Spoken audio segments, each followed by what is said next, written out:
So గత కొన్ని రోజుల నుంచి మన రెండు తెలుగు రాష్ట్రాల్లో ఒకటే హాట్ టాపిక్. దండోరా అనే ఒక మూవీ ప్రీ రిలీజ్ ఈవెంట్లో యాక్టర్ అయిన శివాజీ గారు స్టేజ్ పైన ఉన్నప్పుడు స్పీచ్ ఇచ్చే ప్రాసెస్లో కొన్ని మాటలు అయితే జారడం జరిగింది. ఆ మాటల్ని పట్టుకొని తెలుగు కమ్యూనిటీ మొత్తం అదే టాపిక్ పైన చర్చలు జరుగుతున్నాయి.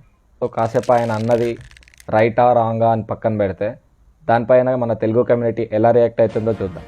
ఈ ఫెమినిస్టులు ఎవరైతే ఉన్నారో కొందరు సెలబ్రిటీలు కానీ సోషల్ మీడియా ఇన్ఫ్లుయెన్సర్స్ కానీ ఆయన అన్న మాటల్ని పట్టుకొని చాలా తీవ్రంగా ఖండిస్తున్నారు. ఇంకొక వైపు చూస్తే చాలామంది మిసోజనిస్టిక్ పీపుల్ ఎవరైతే ఉన్నారో వాళ్ళు ఆయన అన్న మాటల్ని పట్టుకొని చాలా గర్వంగా సపోర్ట్ చేస్తున్నారు. ఆయన అన్నది కంప్లీట్లీ రైట్ అంటూ ఇప్పుడున్న సొసైటీకి మంగపతియే కరెక్ట్ చాలా ప్రౌడ్గా డిఫెండ్ చేస్తున్నారు ఆయన మాటల్ని.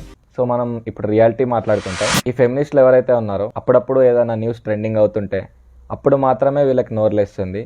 అంతేగాని తెలుగు కమ్యూనిటీలో కానీ తెలుగు ఫిల్మ్ ఇండస్ట్రీలో కానీ కొన్ని డికేట్స్ల నుంచి అమ్మాయిలని లేదా ఉమెన్ని ఆబ్జెక్టిఫై చేస్తూ సాంగ్స్ కంపోజిషన్ కానీ లిరిక్స్ రైటింగ్ కానీ ఇంత జరుగుతున్నప్పుడు వాళ్ళ నోరు ఎప్పుడు లేవదు. అలాంటిది శివాజీ గారు ఒక 2 అన్పార్లమెంటరీ వర్డ్స్ యూజ్ చేసినందుకు ఇప్పుడు మాత్రం ఒక్కసారిగా లేస్తుంది. సో వీళ్ళని పక్కన పెడితే ఇంకొక వైపు కొంచెం కూడా సెన్స్ లేని బుర్రలు ఎదగని మిసోజనిస్టిక్ పీపుల్. నాకు కూడా తెలుసు ఆయన అన్న ఉద్దేశం వేరు అని. అక్కడికి వచ్చిన జనాలందరూ ఎంత చీప్గా బిహేవ్ చేశారో మనం చూసాం. ఆయన చెప్పాలనుకున్న పాయింట్ నిజమే.